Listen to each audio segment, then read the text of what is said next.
The telltale heart.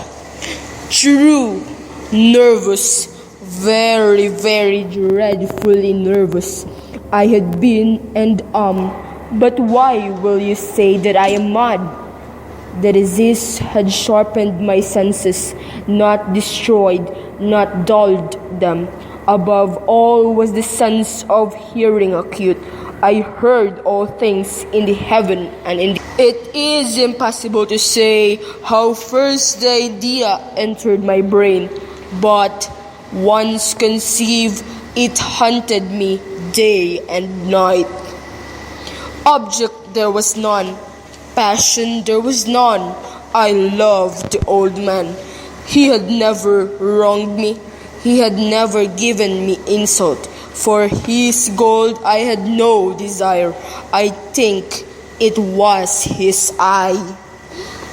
Yes, it was this.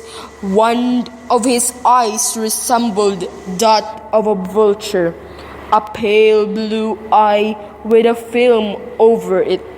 Whenever it fell upon me, my blood ran cold.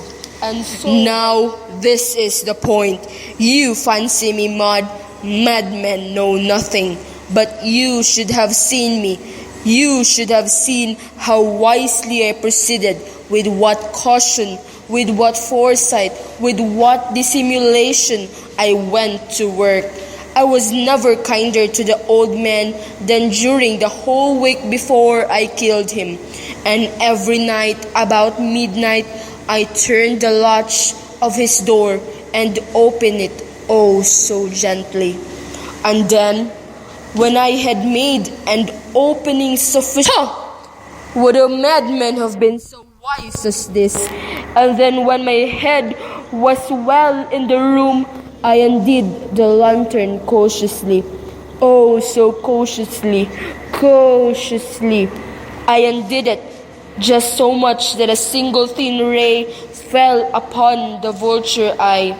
And this I did for 7 long nights, every night just at midnight, but I found the eye was closed, and so it was impossible to do the work, for it was not the old man who vexed me, but his evil eye. And every morning, when the day broke, I went boldly into the chamber. And every morning, when the day broke, I went boldly into the chamber and spoke courageously to him, calling him by name in a hearty tone, and inquiring how he had passed the night. So, upon the 8th night, I was more than usually cautious in opening the door. A watch minute hand moves more quickly than did mine. Never before that night had I felt the extent of my own powers, of my own sagacity. I could scarcely contain. I had my head in and was about to open the lantern when my thumb slipped upon the thin fastening, and the old man sprang up in bed, crying out, "Who's there?" I kept quiet still and said nothing. For a whole hour I did not move a muscle, and in the meantime I did not hear him lie down. He was still sitting up in the bed. When I had waited a long time, very patiently, without hearing him lie down, I resolved to open a very, very little crevice in the lantern. So I opened it. You cannot imagine how stealthily, until at length a single dim ray, like the thread of the spider, shot out from the crevice and fall upon the vulture eye. It was open, wide open, and I grew.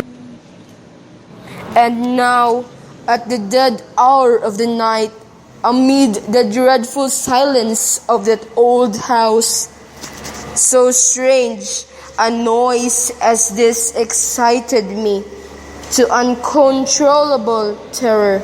Yet, For some minutes longer, I refrained and stood still.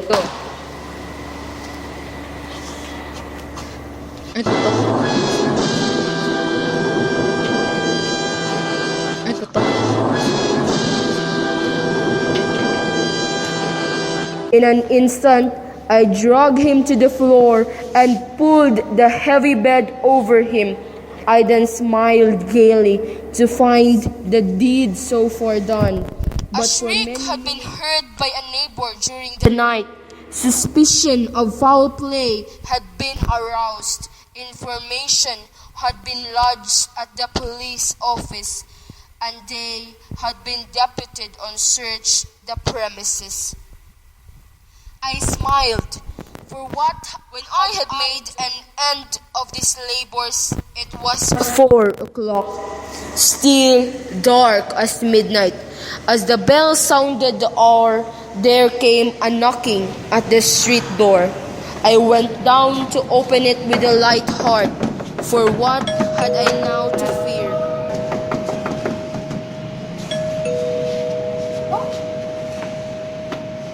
I smiled, for what had I to fear? I bade the gentleman welcome. The shriek, I said, was my own in a dream. The old man I mentioned was absent in the country. I took my visitors all over the house. I bade them search well. I led them at the lamp to his chamber. I showed them his treasures, secure, undisturbed in the enthusiasm of my confidence. I brought chairs into the room and desired them here to rest from their fatigues, while I myself, in the wild audacity of my perfect triumph, placed my own Feet upon the very spot beneath which respawned the corpse of the victim. The officers were satisfied. My manner had convinced them. I was singularly at ease. They sat, and while I answered cheerily, they chatted of familiar things. But my head ached, and I fancied a ringing in my ears. But still they sat, and still chatted. The ringing became more distinct. I talked more freely to get rid of the feeling, but it continued and gained definitiveness, until at length I found that the noise was not within my ears. No doubt, I know. They heard, they suspected, they knew. They were making a mockery of my horror. This I thought and was, I think. But anything was better than this agony. Anything was more tolerable than this derision. I could bear those hypocritical smiles no longer. I felt that I must scream or die. And now, again, hark, louder, louder, louder. Villains, I shriek. Dissemble no more. I admit the deed. Tear up the planks. Here, it is the beating of his hideous heart.